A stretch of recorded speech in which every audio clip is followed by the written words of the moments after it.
Topping today's news, even before the anti-gang laws are passed, police are already applying pressure. Another traffic death, this time on Grand Bahama. The United States says the Bahamas is doing fairly well when it comes to protection of human rights.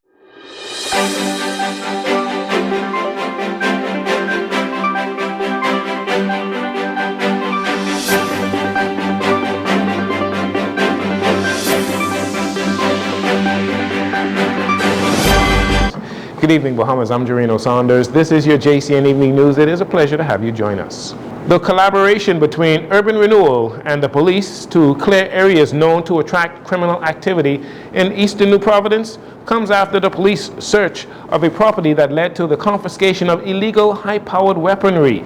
Police Commissioner Clayton Fernandez says they confiscated weapons that were craftily hidden in different areas about this particular property in eastern New Providence. He says officers are checking to see if any of the weapons can be linked to current investigations into recent murders and shootings. I have directed the Assistant Commissioner of Urban Renewal, that area where the bushes, a number of bushes, they are doing an assessment of that with a view of clearing that entire area. That's the clear now, to clear and to keep the criminals out of that area and to be consistent in there with not only the urban renewal but officers who are in that area, in the eastern area, to ensure that they don't come back in that area to reap havoc with respect to crime. Among the confiscated items were 4 high-powered rifles, AK-47s, a pistol, and a significant amount of ammunition and magazines.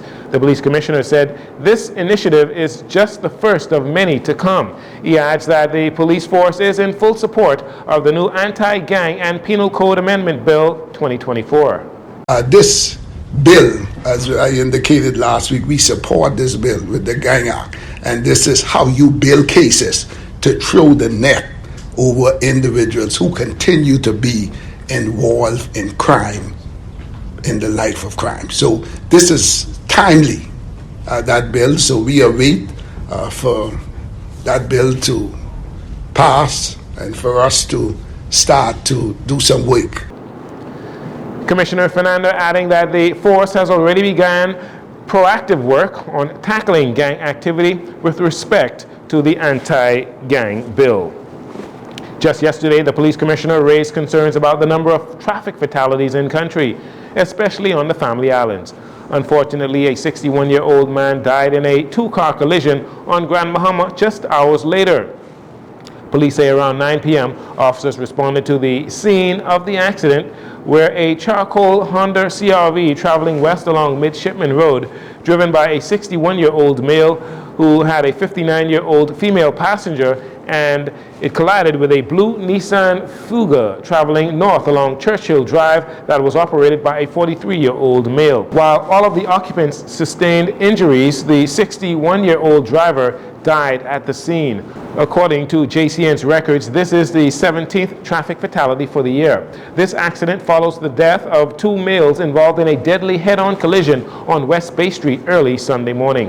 In 2023, there was a 50% increase in traffic fatalities for both females and motorcyclists.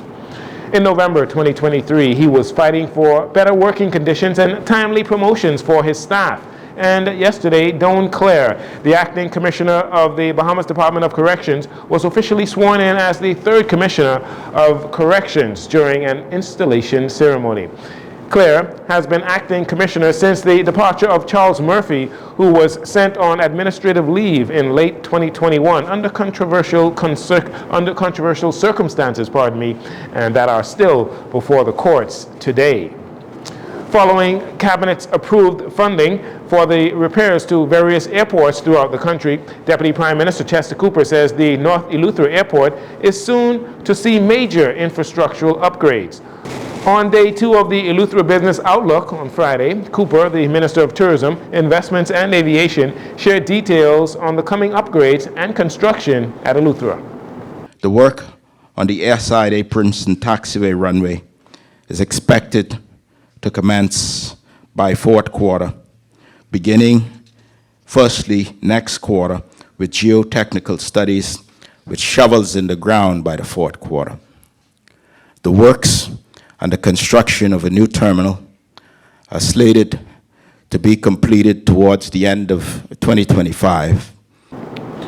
Minister Cooper is also providing an update on the $6 million repairs and renovations to the Governor's Harbor Airport following reports that a popular airline threatened to stop flying to Governor's Harbor if the runway conditions were not improved.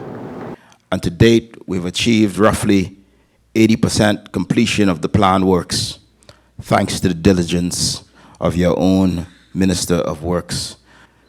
The collaboration will include, and has included already, the inaugurated terminal, which opened its doors in February.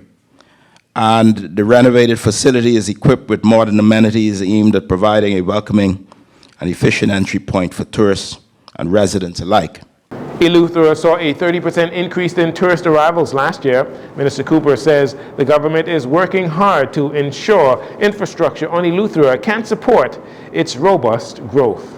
And finally, in this segment, the Bahamas Technical and Vocational Institute, BTVI, is branching out to Eleuthera as it now has a presence in Greencastle, Eleuthera. The government gifted BTVI the building, and Eleuthera native Lyle Hall was the contractor, refurbishing the building to the tune of nearly $100,000. Minister of Education Glenys Hannah Martin told guests that the government is determined to make technical, vocational education and training a priority on Eleuthera especially. It is hoped that over time, with BTVI now on Eleuthera, it will enhance the skill levels on the island to help service current and future projects like Disney that's down there in South Eleuthera.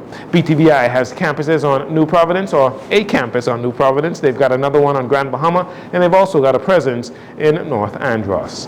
We'll take a break here. We'll be right back after these commercials.